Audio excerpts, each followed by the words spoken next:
여러분, 오늘 정말 중요한 이야기를 하나 드리겠습니다. 우리가 살면서 가장 힘든 게 뭔지 아세요? 아프거나 돈이 없는 것도 물론 힘들지만요. 사실 가장 마음이 아픈 건 내가 진심을 다했는데 상대방은 그렇지 않았을 때입니다. 우리 세대가 특히 그렇습니다. 젊었을 때 자식 키우느라 본인 건강도 뒤로하고 이웃에게 인정받으려고 얼마나 노력했습니까? 우리는 정을 나누며 살아온 세대입니다. 그래서 상대방도 당연히 진심일 거라고 믿어요. 하지만 안타깝게도 세상이 많이 변했습니다.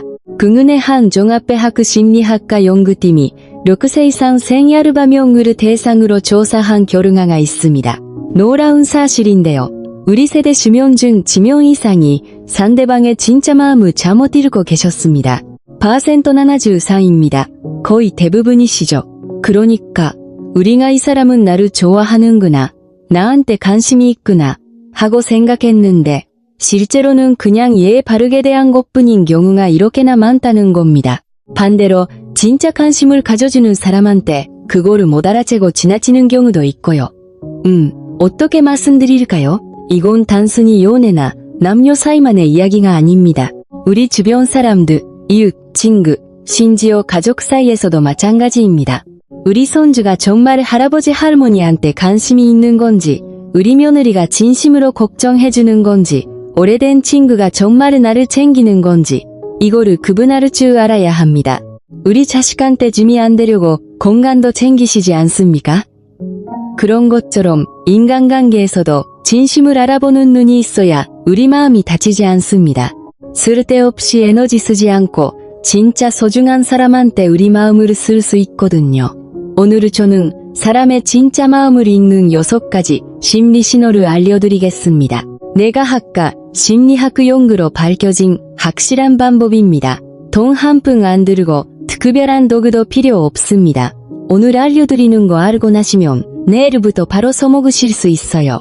이 영상 끝까지 보시면 상대방이 진심인지 아닌지 확실히 구분하실 수 있습니다. 자, 하나하나 알려드릴게요. 첫 번째입니다. 질문의 깊이를 보세요. 사람은 관심이 있으면 질문을 합니다. 이건 뇌에서 자동으로 일어나는 반응이에요. 해외 한 명문 의과대학 신경과학 연구팀에 따르면 우리 뇌에서 도파민이라는 물질이 나오면 탐색 욕구가 올라간다고 합니다.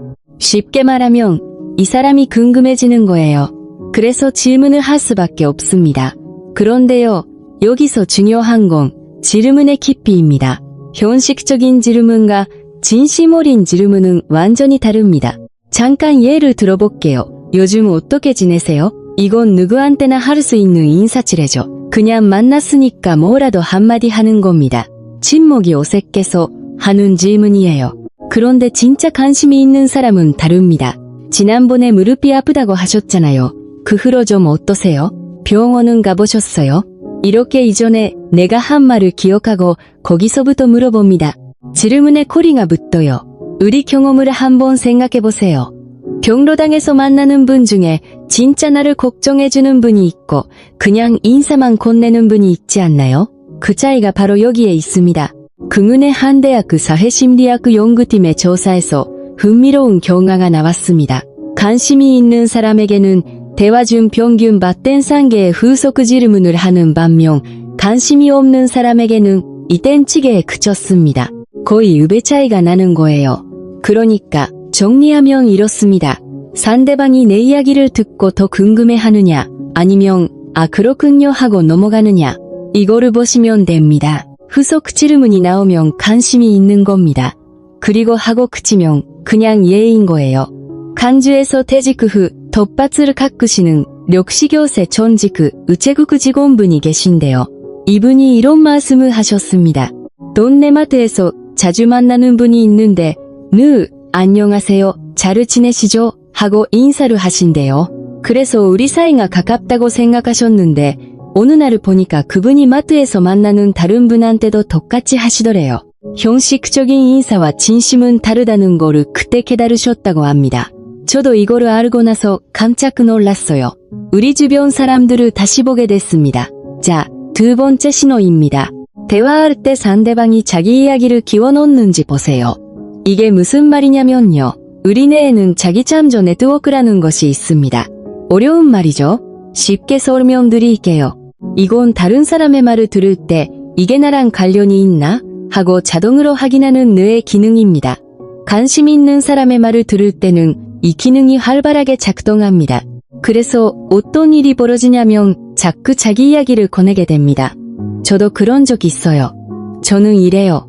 이런 식으로 자기 경험을 연결시키려고 해요.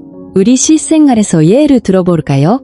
내가 요즘 아침마다 공원에서 걷기 운동을 합니다 하고 말했을 때 관심이 있는 사람은 이렇게 반응합니다. 아, 저도 걷기 좋아해요. 오늘 공원에서 하세요? 저는 집 근처 둔치에서 하거든요. 이렇게 자기 이야기를 넣으면서 대화에 적극적으로 참여합니다. 공통점을 찾으려고 하는 거예요. 뇌에서 자동으로 이 사람과 나의 접점을 찾으려는 겁니다. 반면에 관심이 없으면 어떨까요? 좋으시겠네요. 건강에 좋죠. 이렇게 듣기만 하고 그칩니다. 자기 이야기는 안 해요. 왜냐하면 아까 말한 자기 참조 네트워크가 작동을 안 하기 때문입니다. 이 사람의 정보를 나랑 상관없는 것으로 분류해버린 거예요. 이해되시죠? 따라오고 계시죠? 국내 한 의과대학 뇌과학 연구팀의 실험 결과가 있는데요.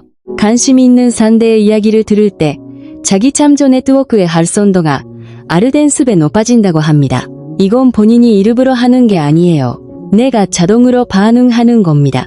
그러니까 우리가 실생활에서 어떻게 활용하느냐면요. 내가 무슨 이야기를 했을 때 상대방이 자기 경험을 꺼내고 자기 의견을 더하고 적극적으로 대화에 참여하면 진심으로 관심이 있는 겁니다. 그냥 좋네요 하고 듣기만 하면 예의상 듣고 있는 거예요. 우리 가족 사이에서도 이거를 볼 수 있습니다. 명절에 우리 자녀가 어머니 요즘 건강은 어떠세요 하고 물었을 때 그냥 묻고 그치면 현실적인 거예요. 그런데 그래서 병원은 가보셨어요? 제가 좋은 병원 알아볼까요?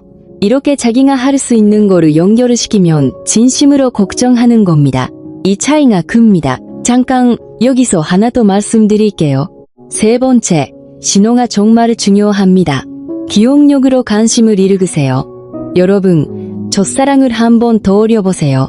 젊었을 때 좋아했던 그 사람, 처음 만났을 때 뭘 입고 나왔는지, 뭐를 먹었는지, 어떤 이야기를 했는지 기억은 하시죠? 그게 30년 전 일이어도 40년 전 일이어도 선명하게 기억은 하는 분들이 계실 겁니다.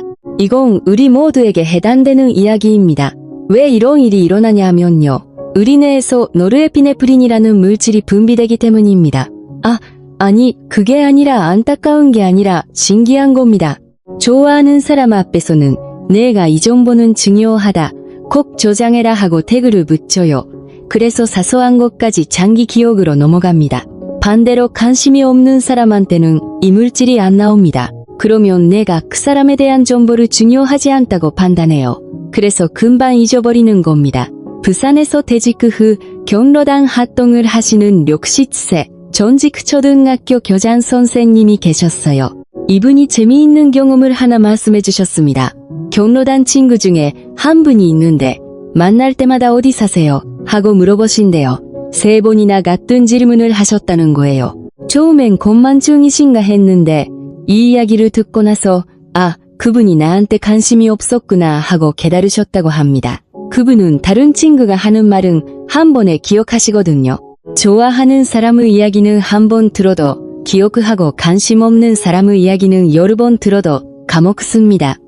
우리 생활에서도 이런 경험 있으시죠? 내가 분명히 말했는데 상대방이 똑같은 질문을 하면 이건 나한테 관심이 부족하다는 신호일 수 있습니다.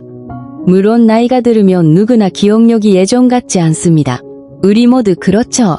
하지만 여기서 핵심은 특정 사람의 정보만 유독 잘 기억하고 다른 사람의 정보는 유독 못 기억하는 패턴이 있느냐입니다. 내가 오래전에 가볍게 한 말까지 기억하는 사람이 있다면 그 사람은 진심으로 나한테 관심을 가지고 있는 거예요. 우리 배우자분을 한번 떠올려보세요. 결혼 전에 했던 사소한 약속까지 기억하는 분이 계시죠? 그게 다 관심이었던 겁니다. 해외 한 유명 연구병원의 기억 연구팀이 발표한 자료에 따르면 관심 있는 상대의 정보는 기억 정확도가 8%바시지인 반면 관심 없는 상대의 정보는 8% 아시상에 그쳤습니다. 3대8배 차이입니다. 엄청난 차이죠. 자, 지금까지 세 가지를 말씀드렸습니다. 질문의 깊이, 대화 참여도, 그리고 기억력, 이 세 가지만으로도 상대방의 마음을 많이 읽으실 수 있습니다. 기억하시죠? 그런데요, 여기서 끝이 아닙니다. 더 놀라운 게 있어요. 네 번째 신호입니다. 이건 제가 특별히 강조하고 싶은 건데요. 몸이 보내는 무의식적인 신호를 보세요. 사실 사람의 입은 거짓말을 할 수 있습니다. 괜찮아요, 좋아요, 반갑습니다.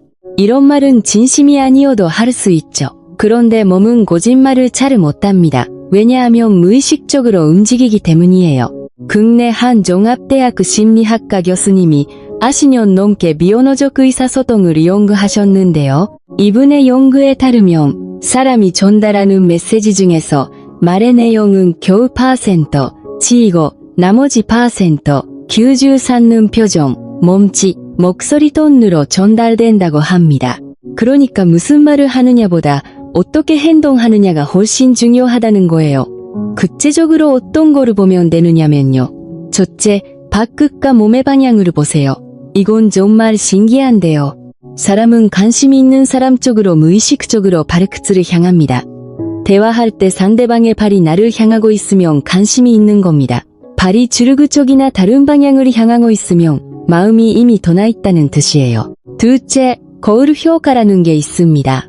이건 뇌에 있는 거울 신경세포 때문에 일어나는 현상인데요. 관심 있는 상대의 행동을 무의식적으로 따라합니다. 내가 차를 마시면 상대방도 차를 들고, 내가 고개를 기울이면 상대방도 기울이는 거예요. 해외 한 유명 대학 행동심리학 연구팀의 실험에서 관심이 있는 상대와 대화할 때 거울 행동이 평균 10cm배 더 많이 나타났다고 합니다. 이건 일부러 하는 게 아닙니다. 내가 자동으로 하는 거예요.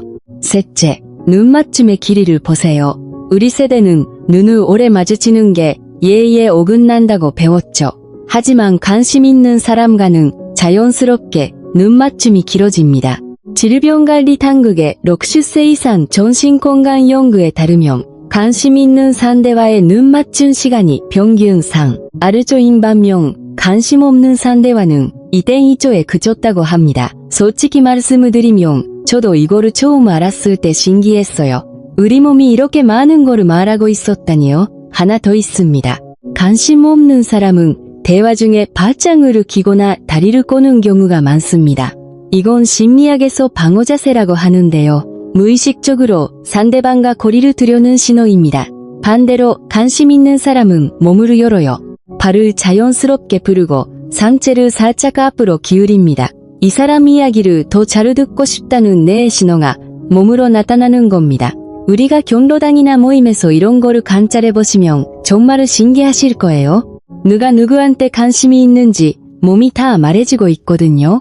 자, 다섯 번째 신호입니다. 목소리의 변화를 들어보세요. 이건 최근 연구에서 새롭게 밝혀진 내용인데요.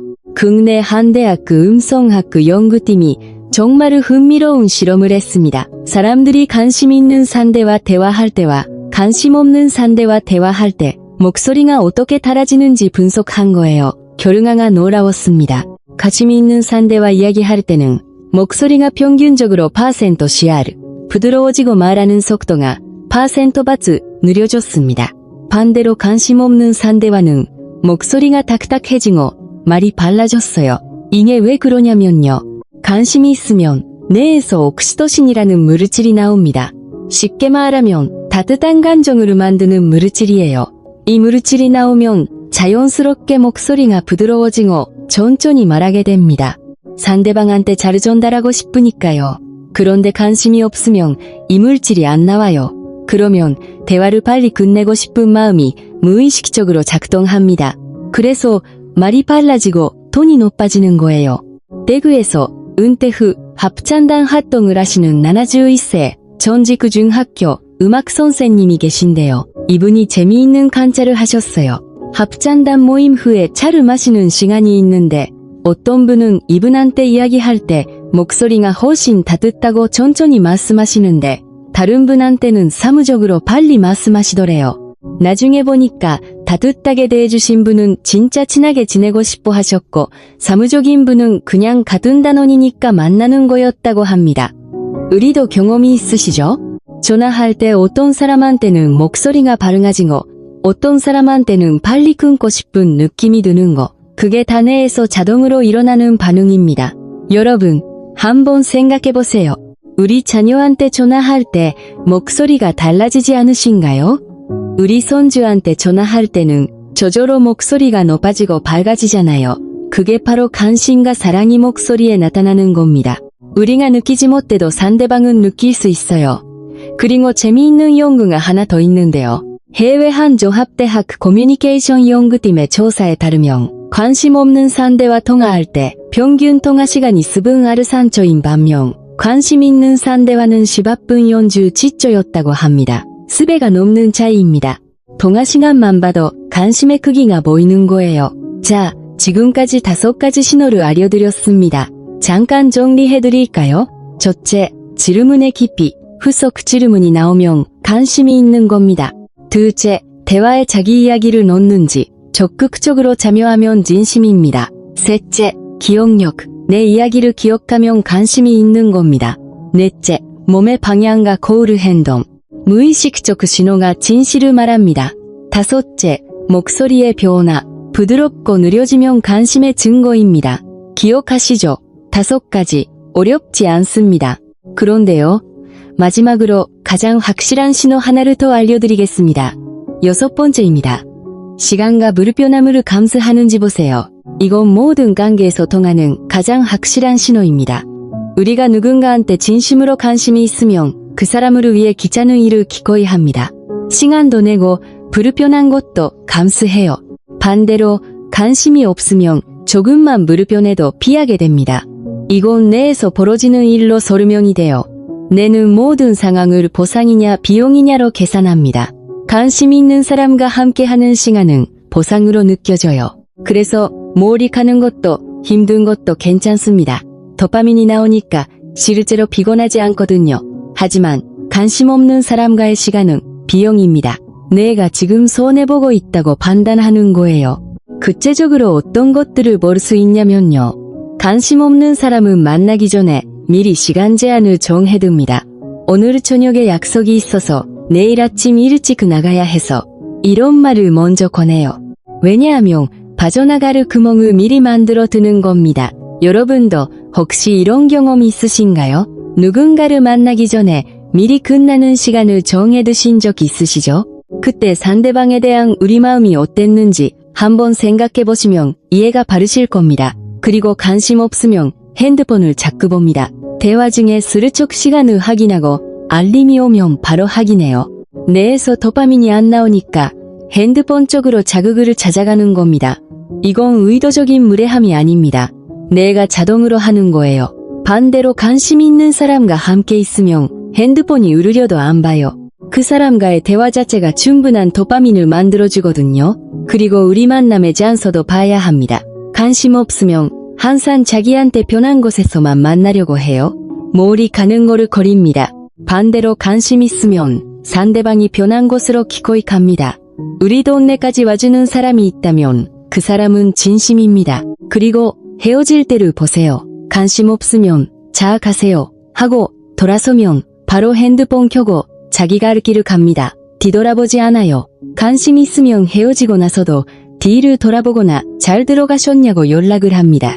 우리가 손주를 데려다 줄 때 차가 안 보일 때까지 손 흔들어 주잖아요. 그게 관심이고 사랑인 겁니다. 인천에서 퇴직 후 봉사 활동을 하시는 력시세 전직 간호사 선생님이 이런 말씀을 하셨어요. 봉사 모임에서 어떤 분이 자기한테 유독 먼 곳에서도 찾아오시고 일부러 시간을 내서 함께 점심을 드시자고 하신대요. 다른 분들은 가까운 모임만 나오시는데요. 시간과 불편함을 기꺼이 감수하는 것. 이게 진심의 가장 확실한 증거라고 말씀하셨습니다. 국내 한 종합대학 행동경제학 연구팀의 조사 결과도 이거를 뒷받침합니다. 관심이 있는 상대를 위해서는 평균 알덴바배도 망거리를 기꺼이 이동했고 불편한 상황도 3덴배도 오래 견뎠다고 합니다. 자, 이제 마무리할게요. 여러분, 오늘은 6가지 심리 신호를 알려드렸습니다. 기억하시죠? 첫째, 질문의 깊이, 현실적인 질문인지 진심으로 궁금해하는 질문인지. 둘째, 대화에 자기 이야기를 넣는지 적극적으로 참여하면 관심이 있는 겁니다. 셋째, 기억력. 내가 한 말을 기억하는 사람이 진심입니다. 넷째, 몸의 신호, 발끝의 방향, 거울의 행동, 눈 맞춤. 다섯째, 목소리. 부드럽고 느린 목소리가 관심의 증거입니다. 여섯째, 시간과 불편함 감수. 이게 가장 확실한 신호입니다. 시간 없으시면 이것 하나만 기억하세요. 사람의 진심은 말이 아니라 행동에 있습니다. 무엇을 해주느냐가 아니라 얼마나 불편한 것을 기꺼이 감수하느냐가 진짜 관심의 크기입니다. 그리고 한 가지 더 말씀드리고 싶습니다. 오늘 이 내용을 알고 나서 주변 사람들을 시험하시라는 게 아닙니다. 오히려 반대입니다. 나한테 진심으로 관심을 가져주는 사람이 누구인지 알아채시고 그 사람에게 더 잘해주세요. 우리 인생에서 진심으로 나를 걱정해주는 사람은 생각보다 많지 않습니다. 그런 사람이 곁에 있다는 게 얼마나 큰 복인지 모릅니다. 국내 한종합대학 사회학과 연구팀의 조사에 따르면 몇십 세 이상 분들이 진심으로 나를 챙겨주는 사람이라고 느끼는 수가 평균 3.8명이었다고 합니다. 우리 주변에 수십 명이 있어도 진심인 사람은 서너 명뿐이라는 겁니다. 그 서너 명이 얼마나 소중한지 아시겠죠? 그리고 오늘 이 내용은 우리 자신한테도 적용이 됩니다. 내가 누군가한테 진심으로 관심을 보이고 있는지 스스로 점검해 보시면 좋겠습니다. 내가 그 사람 이야기를 잘 기억하고 있는지, 질문을 깊이 있게 하고 있는지, 그 사람을 만나러 갈 때 기꺼이 불편함을 감수하고 있는지, 우리가 먼저 진심을 보여주면 상대방도 느낍니다.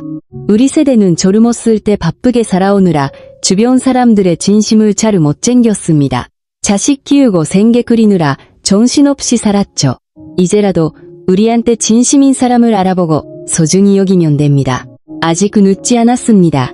오늘 알려드린 6가지 실천하는 건 어렵지 않습니다. 돈도 안 들고 특별한 준비도 필요 없어요. 내일 누군가를 만나시면 그 사람이 보내는 신호를 한번 관찰해보세요. 질문이 깊이, 대화 참여도, 기억력, 몸의 방향, 목소리, 시간 투자. 이 6가지만 보시면 됩니다. 우리 함께 실천해봅시다. 처음엔 어색하시겠지만 한두 번만 해보시면 자연스럽게 눈에 보이기 시작할 겁니다. 우리 손주한테, 우리 배우자한테, 우리 오래된 친구한테 오늘 한번 연락해보세요. 그 사람도 여러분한테 관심이 있다면 분명 반갑게 받아줄 겁니다. 통화할 때 목소리가 밝아지고 우리 이야기를 기억하고 있다면 그게 진심입니다. 도움이 되셨다면 좋아요와 구독 부탁드립니다. 우리 가족분들께도 알려주시면 더 많은 분들이 행복한 관계를 만들어 가실 수 있습니다. 우리 모두의 관계가 더 따뜻해지기를 바랍니다. 가족 모두 건강하시기를 바랍니다.